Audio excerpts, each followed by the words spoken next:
আসসালামু আলাইকুম। আমদরিয়া নিউজে আপনাদের সবাইকে স্বাগত। আমি সিমরান।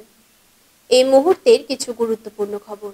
চেন্নাইয়ের সদ্গুরু যজ্ঞ বাসুদেবের ঈশা ফাউন্ডেশনের বিরুদ্ধে পুলিশি তদন্তে স্থগিতাদেশ দিল সুপ্রিম কোর্ট।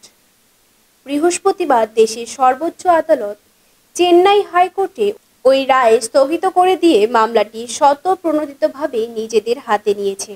সুপ্রিম কোর্টে ফাউন্ডেশনের তরফে আইনজীবীমূলক জরুরি ভিত্তিতে শুনানির আবেদন করেন। তাতে সাড়া দিয়ে সুপ্রিম কোর্ট শুনানির কাজ শুরু করে। সংবাদ সংস্থা জানিয়েছে, সুপ্রিম কোর্ট বিচারপতি সরকারিভাবে ভিডিও কলে ওই আশ্রমে দুই সন্ন্যাসিনীর সঙ্গে কথা বলেছেন, যে দুজনের বাবার অভিযোগের ভিত্তিতে মাদ্রাজ হাইকোর্ট পুলিশকে তদন্তের নির্দেশ দিয়েছিল। কেন্দ্র এটির পক্ষে প্রতিক্রিয়া জানিয়েছে।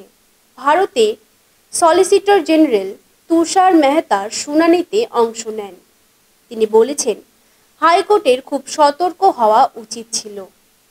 সংবাদ সংস্থা জানিয়েছে, দুজন সন্ন্যাসিনীর মধ্যে একজন অভিযোগ করেছে তাদের বাবা গত 4 বছর ধরে তাদের হয়রানি করছেন। সুপ্রিম কোর্টের পর্যবেক্ষণ, এটি ধর্মীয় স্বাধীনতার বিষয়, যা একটি অত্যন্ত জরুরি ও গুরুতর মামলা। ঈশা ফাউন্ডেশন সম্পর্কে নানা প্রশ্ন তোলা হলেও সেখানে সদ্গুরু আছেন যিনি অত্যন্ত শ্রদ্ধেয় এবং লক্ষ লক্ষ ভক্ত রয়েছে তার। তাই কারো মৌখিক বক্তব্যের ভিত্তিতে উচ্চ আদালত এই ধরনের তদন্ত শুরু করতে পারে না। দুজন সন্ন্যাসিনীর বাবা অভিযোগ করেছেন, তাদের মেয়েদের ব্রেন ওয়াশ করে সন্ন্যাসিনী করে রাখা হয়েছে, অথচ সদ্গুরুর মেয়ে বিয়ে করে ঘর সংসার করছেন।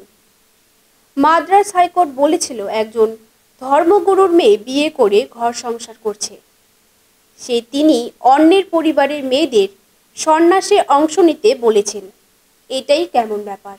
ওই ফাউন্ডেশনের বিরুদ্ধে থাকা যাবতীয় অভিযোগ ও মামলা নিয়ে তদন্ত করে রিপোর্ট পেশ করতে পুলিশকে বলেছিল মাদ্রাজ হাইকোর্ট। সেই নির্দেশ স্থগিত হলো। এবার আসছি পরের খবরে। ব্যক্তিগত নম্বর থেকে টেলিমার্কেটিং করায় 2000 জনের জরিমানা। নিজেদের ব্যক্তিগত নাম্বার ব্যবহার করে টেলিমার্কেটিং করা সৌদি আরবে অপরাধ। সৌদি আরবে সংবাদ সংস্থা সূত্রে জানা গিয়েছে, সম্প্রতি 2000 জন নাগরিককে ব্যক্তিগত নাম্বার থেকে টেলিমার্কেটিং করার দায়ে জরিমানা করা হয়েছে। সৌদি আরবের আইন অনুসারে কেউ নিজের ব্যক্তিগত নাম্বার থেকে টেলিমার্কেটিং করলে সে দেশের টাকায় 4000 দিরহাম জরিমানা হবে। জরিমানার টাকা না দেওয়া অবধি তিনি কোনো ফোন করতে পারবেন না এবং কেউ তাকে ফোন করতে পারবেন না। একই কাজ তিনি দ্বিতীয়বার করলে 20,000 দিরহাম জরিমানা হবে। 3 মাস ফোন ব্যবহার করতে পারবেন না। 30 দিনের মধ্যে ফের একই অপরাধ করলে 1 বছর তিনি সৌদি আরবে কোনো ফোন ব্যবহার করতে পারবেন না। বাণিজ্যিক নম্বর থেকেও গ্রাহককে বিরক্ত করার অভিযোগ পেলে সংস্থাকে জরিমানা করা হয়। কোনো বাণিজ্যিক নম্বর থেকে গ্রাহককে কল করার পরে তিনি পরিষেবা নিতে অস্বীকার করলে যদি ফের ফোন করা হয় তাহলেই জরিমানা করা হয়। সকাল 9টা থেকে সন্ধ্যে 6টা বাণিজ্যিক কল করা যাবে, তারপরে করলেও অপরাধ। সৌদি আরবে এই আইন কিন্তু বেশ ভালো। সারাদিনে ক্রেডিট কার্ড, এটা কিনুন ওটা পাল্টান সহ বিরক্তিকর টেলিমার্কেটিং থেকে আপনি রেহাই পাবেন। কিন্তু এরকম আইন এখনো আমাদের দেশে হয়নি, হয়তো হবে। এবার আসছি পরের খবরে। আমেরিকান সংস্থার পুরস্কার প্রত্যাখ্যান প্যালেস্টাইন সমর্থক ভারতীয় কবির। প্যালেস্টাইনের প্রতি সমর্থন জানিয়ে আমেরিকান সংস্থার দেওয়া room to read young India award ফিরিয়ে দিলেন ভারতের ঝাড়খণ্ডের এক কবি ও শিশু সাহিত্যিক। আমেরিকান সংস্থা ইউএসএআইটি এবং রুম টু রিড ইন্ডিয়া ট্রাস্টের যৌথ উদ্যোগে দেওয়া হয় ওই পুরস্কার। Room to read young India award, সেটাই প্রত্যাখ্যান করলেন ভারতের জ্যাকিন্টা কেরকেট্টা। ঝাড়খণ্ডের বাসিন্দা জ্যাকিন্টা কবিতা লেখেন। শিশুদের জন্য একাধিক বই রয়েছে তার।